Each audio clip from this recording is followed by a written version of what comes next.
Olá, querido, muito boa tarde, seja bem-vindo ao canal Projeto Restaurar Famílias.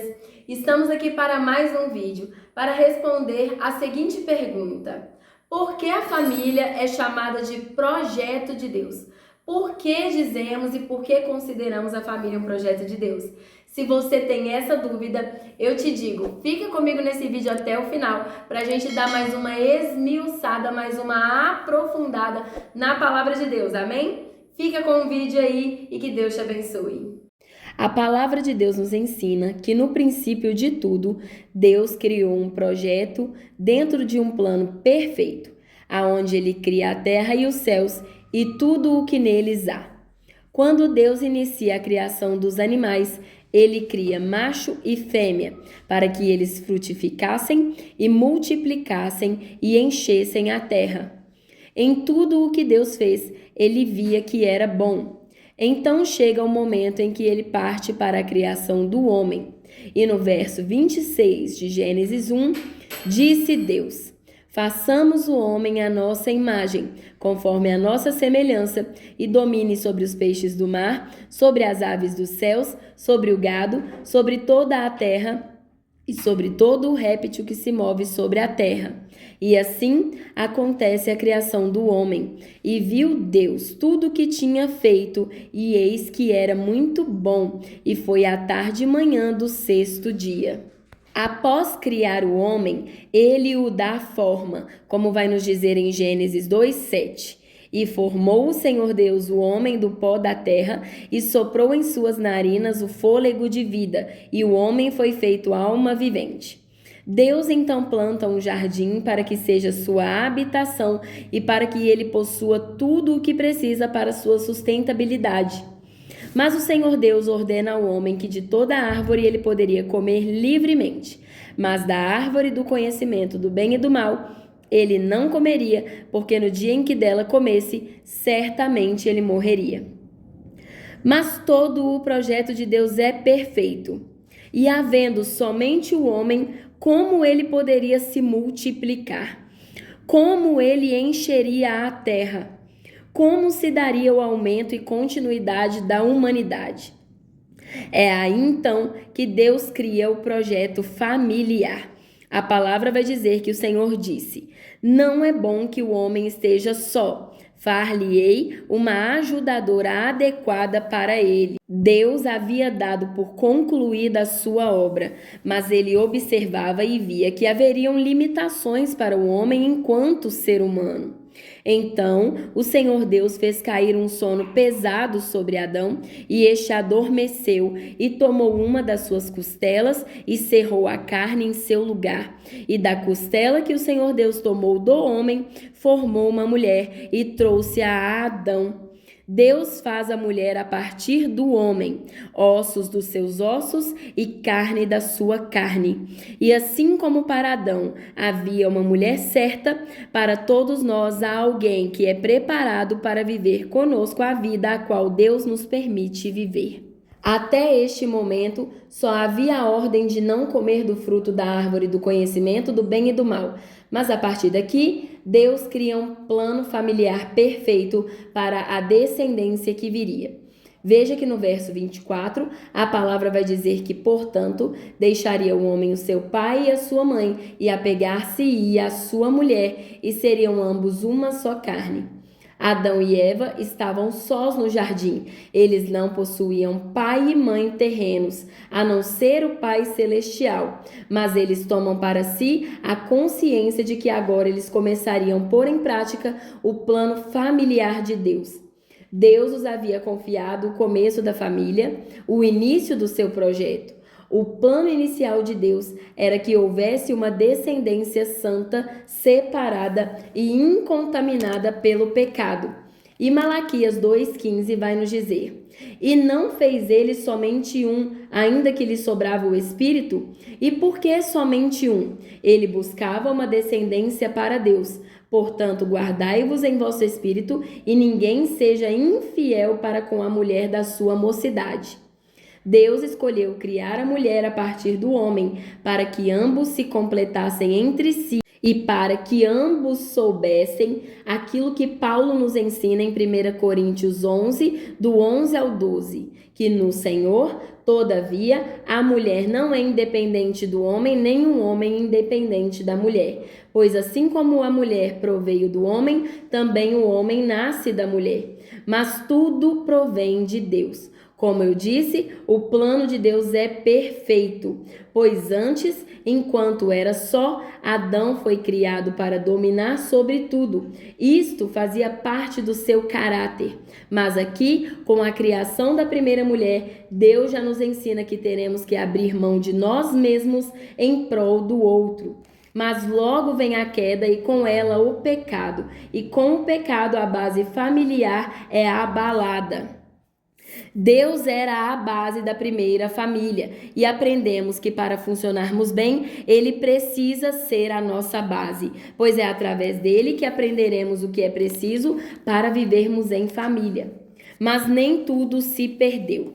O pecado os lançou para fora do projeto inicial de Deus, mas não o encerrou. Adão e Eva permanecem unidos, ligados, juntos, porque aquilo que Deus uniu, nada pode separar. Uma aliança não pode ser quebrada, a não ser com a morte, e nem mesmo com a morte espiritual, como podemos ver aqui. Adão e Eva permanecem seguindo o plano original de Deus e eles têm filhos e filhas. Aqui o projeto familiar de Deus ganha força e continuidade, pois nem mesmo o pecado e o peso da culpa os impediu de prosseguir com a família. Mesmo com toda a corrupção e maldade que havia no coração humano, a família permanecia e nem mesmo o intento astuto de Satanás foi capaz de os separar. Marido e mulher. Sabemos que ao terem Caim e Abel, Satanás, usando na manipulação pecaminosa,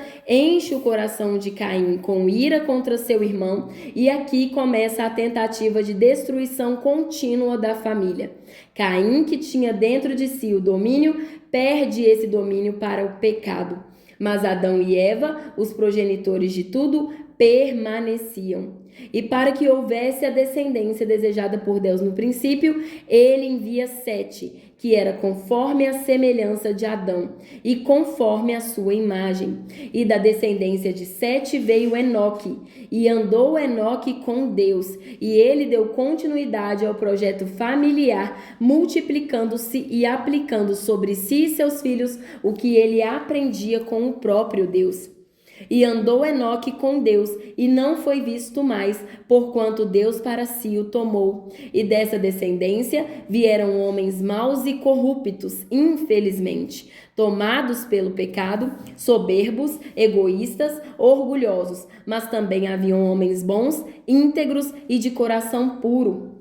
Ao nascer Noé, por exemplo, nasce o primeiro Consolador. E Noé acha graça e misericórdia aos olhos de Deus. Deus decide acabar com toda a humanidade, pois em sua maioria eles foram embriagados pelo pecado e pela maldade. Mas porque havia um homem disponível, um homem de família, um homem que vivia o propósito e, no plano original de Deus, a salvação. Deus estabelece uma aliança com Noé, dizendo a ele para criar uma arca e entrar nela com seus filhos, mulher e noras. A Bíblia não nos relata como eram a esposa e noras de Noé, e o que sabemos de seus filhos é o que a palavra nos contará no decorrer da história. Mas por causa de um homem que servia a Deus e decidiu manter-se firme com sua família, mesmo em meio a toda a corrupção humana, ele e toda a sua casa são salvos. E através de Noé e sua família, Deus busca um recomeço.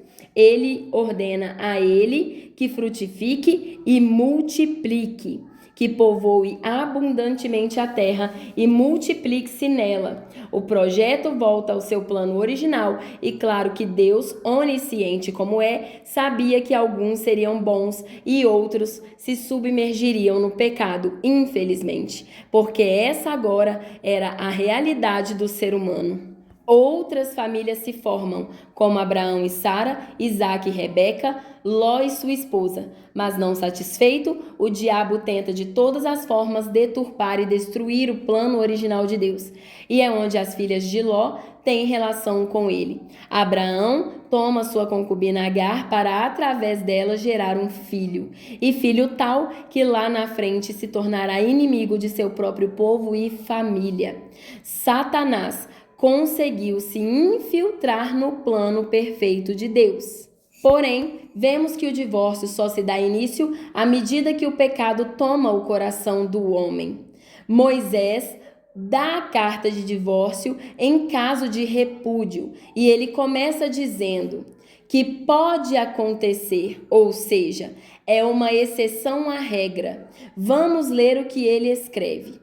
Pode acontecer que um homem case, mas depois de algum tempo não goste mais da sua esposa porque há nela alguma coisa que não agrada a ele. Nesse caso, ele deve preparar um documento de divórcio, entregá-lo à esposa e mandá-la embora. Ela irá e então poderá acontecer que se case com outro homem e que este também não goste mais dela e se divorcie. Ou então poderá acontecer que ele morra. Em qualquer um desses casos, o primeiro marido não poderá casar de novo com essa mulher.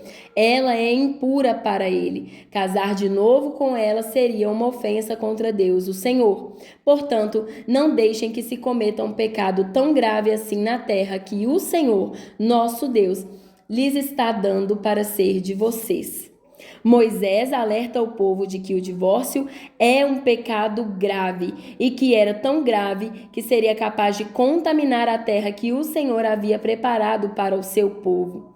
Poderia vir a acontecer, mas deveria se tomar muito cuidado para que não acontecesse, porque enquanto casados, homem e mulher faziam parte de uma aliança com Deus.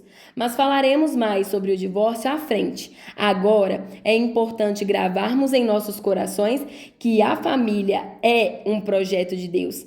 É uma criação de Deus. E nada, nem mesmo Satanás e companhia, podem quebrar a aliança que une homem e mulher.